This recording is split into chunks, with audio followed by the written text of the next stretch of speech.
Welcome back to Velshi Ruhle. Republicans on Capitol Hill are beginning the process of merging the sweeping tax plans passed by the House and Senate. Reconciling the two won't be easy, with big differences between them. The House version keeps Obamacare's individual mandate. The Senate version repeals it. The House bill condenses 7 tax brackets into 4. The Senate keeps the 7, but lowers the top rate to 38.5%. Also, the House caps the deduction for mortgage interest at $500,000. The Senate leaves it alone. All right, either way, the president and Republicans say their plans are going to mean a huge tax cut for the middle class and a huge boost to economic growth. Well, for fact's sake, most independent evaluations of the cuts don't agree with that assessment. President Trump and congressional Republicans have made a lot of promises about their tax plan. It's focused on the middle class. It's not. It won't benefit the rich. It will. It's bad for Trump's family fortune. Not even close. They also keep claiming, despite the $1.4 trillion price tag, that the tax cuts will pay for themselves. And even more, they say it will actually help pay down the national debt. How? By boosting economic growth so high that government revenues will increase from taxes, even as businesses and households pay a smaller share of their incomes to the government. Numerous Republicans say that tax cuts need only boost the economy by 0.4% a year from current levels to cover the price tag of their tax plan. How hard can that be? Well, apparently, it's really hard. There have been huge changes made to our tax code throughout U.S. history, yet we've seen no observable shift to long-term growth rates in the last 150 years, which have hovered at an average rate of between 1.8 and 2% growth per year. But don't take our word for it. Studies by the Tax Policy Center, Moody's Analytics, and Penn's Wharton School of Business all found that the congressional tax plans will increase U.S. debt between $1.3 and $2.1 trillion over a decade. Even the Conservative Tax Foundation, which is in favor of the GOP plans, and $1 trillion of additional debt. To a T, they all say that slashing taxes now while keeping government spending at current levels will only widen a hole in the U.S. budget. Don't believe them? Try this. A poll of 42 leading economists found that not a single one thinks this tax plan will pay for itself. Tax cuts, any tax cuts, sure sound great. Bank to enact them, we should be honest about what they're going to cost us. Now, Goldman has come out with its assessment of the Senate version of the tax cut with respect to GDP growth. And basically, it says it'll have a bit of a bump from the long-term trend in the 2% range, and then it reverts back to the trend, possibly even having a bit of a negative impact on GDP growth after 2020. A negative impact, and now you've added $1 trillion of debt. Right, which is part of the two are connected to each other. So what the president and Republicans keep promising may not actually come to pass, according to pretty much every study that's come out on this. Almost all studies. Yeah. We would like to bring in Republican Congressman Chris Stewart of the state of Utah. He serves on the House Appropriations and Intelligence Committees. Good morning. Let's get right into it. One of the last-minute changes made to the Senate bill before it passed on Saturday was to keep the alternative minimum tax that affects, obviously, the highest of high-income earners and corporations. The House bill eliminates it. Can you help us understand why this bill would be put back in, and could it be a deal breaker? Yeah, I don't think it's a deal breaker. I don't think anything at this point is a deal breaker, really. I think that the Republicans are just so committed to giving tax reform and tax relief to the American people. You know, I was listening to your analysis going into this, and there's just so much of it that I disagree with. Like what? Let's go through it. Well, let's do. I mean, but let's start with this. Why is there so much resistance to allowing the American people to keep more of their money? Why is there so much resistance to trying to achieve better economic growth than we've had over the last 7 or 8 years? That's the thing we're trying to achieve. So, Congressman, here. you just heard it, right? Like I just quoted 4 different studies saying that economic growth, no one sees it coming to pass. Everyone sees addition to the deficit. That's nuts to say no one sees that growth coming. Of course there are some who do. Now, the people you quoted said that we're not going to get economic Goldman growth, but Sachs, I can assure you, the Tax Foundation, I can assure you that I could list, and I could list other reputable economists and studies who say we'll certainly get economic growth from this. Like whom? And I think there's no question we will. Well, like American Enterprise, like the Heritage Foundation, like our own independent studies coming out of the Congressional Budget Office. very clear that when you cut taxes, you get economic growth from that.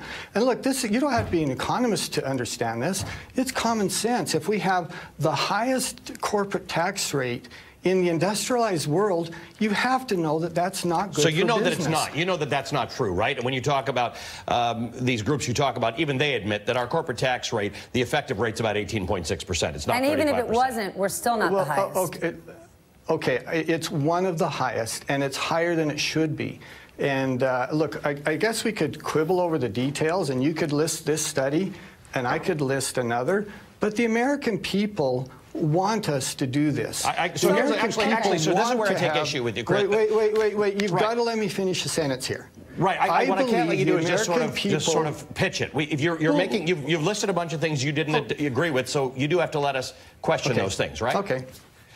So you said the American people wanted us to do this. I don't remember in the coverage of the election anybody saying cut corporate taxes, okay? The corporate taxes are permanent. The individual taxes, the ones that go to the middle class, are not permanent. I've met with thousands of constituents, and I mean that really, thousands of constituents who said, don't really cut my taxes, but cut corporate taxes.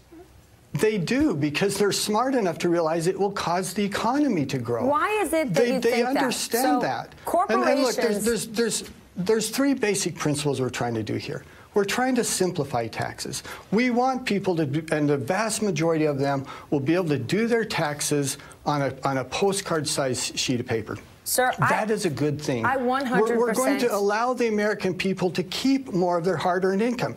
That is a good thing. We're going to achieve economic growth. Okay, that is a good thing. So first I don't know why you all oppose this.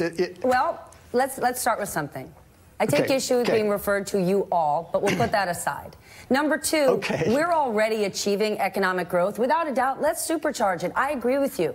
But please tell me, in terms of simplifying the tax code, what simplification, what loophole is being closed specifically for corporate America? I agree with you. Our tax rate is too high and it's too complicated. Let's lower it and close the loopholes. What loopholes for corporations are going to be closed?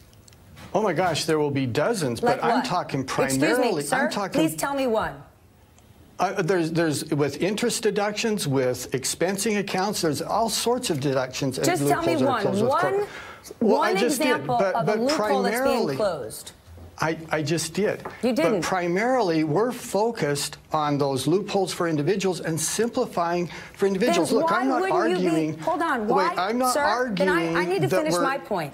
Why wouldn't we close a loophole for corporates? The argument was you have to lower the tax rate and get rid of all these loopholes that they go through. And you broaden the base so that everybody pays a lower rate. So what loopholes are being closed for corporates? Because if you don't close any loopholes, you're going to lower the base and keep the loopholes, so they'll end up paying even less. Please give me an example of one. That's our point, is for corporations to pay less. That's the point. That's how you get economic growth. So we're not trying to achieve higher taxes on corporate growth or on corporate taxes. You're not answering the question. We're trying to have them pay less. We're trying to have the American people pay less. We're trying to simplify primarily for the American people. Our objective wasn't to simplify taxes for the corporate world. Why is carried interest still in there? Carried interest is a loophole that even the financial industry assumed would get closed. Because the president said it would. The president said it. Steve Mnuchin, Gary Cohn, LeVar Alexander. You know what? We're going to agree on this. Thankfully, we found something we agree on. I actually would support eliminating that. Then tell me why it's still in there. We'll see in the final bill if it is. But it's not in the House bill or the Senate bill. Why not? There's still compromises and there's still conversations going on. There's no compromise. It's in neither bill. They're both on the same side. This is not something you'd be stuck on. Both the Republicans in the House and the Republicans in the Senate did not see fit to take away carried interest. And yet, tax rebates or tax reductions on people who earn less than $75,000 will sunset. They will go away. But corporate cuts are permanent. Again, I don't understand that, sir. Look at the performance in corporations over the last 10 years. They have done spectacularly well. Money is basically free. Corporate profitability is very high. Why did they need goosing, but the average American gets a sunset on their tax cuts? The average American is going to get a significant tax cut in this plan. the average corporation is going to get a significant tax cut in this plan. Why do you think that's a bad idea? Why do you think it's a bad idea to simplify? I don't know why you keep saying the average. Let me ask you, please. Go ahead, ask your question. Please respond to my question now. Why is that a bad idea? Who said it was a bad idea? Why are you fighting against? Sir, everything in your conversation indicates no, sir, you think it's a bad idea. It's disingenuous to suggest. Why are you opposing the Republicans on this plan if you support us in those goals? Because, sir, the average corporation is getting a tax cut that is permanent. The average taxpayer is getting a small tax cut that is temporary and will result in them actually paying higher taxes starting 2 years from now. If we made those permanent for the American people as well as corporations, would you then say we would have a wonderful plan here? Then you'd have a growing deficit that tends to become a problem for Republicans. If that is what you're objecting to, would you support us then if we made them permanent for individuals as well? No, because I think you have to look at a few things. You've got to look at... And that's my point. Why do you object to this? Oh, my heavens, this is so simple to me. No, it's not We're simple. Cutting people's taxes. You've seen the debt recently, right? That used to be a thing Republicans cared about. Republicans used to care about deficits. You don't seem to care that all the estimates are between $500 million and $2 trillion in additional deficit. And that's after you use dynamic scoring and after you talk about the GDP growth. I'm so glad you brought that up. Will you work with us then to do additional cuts so we don't have a bigger deficit?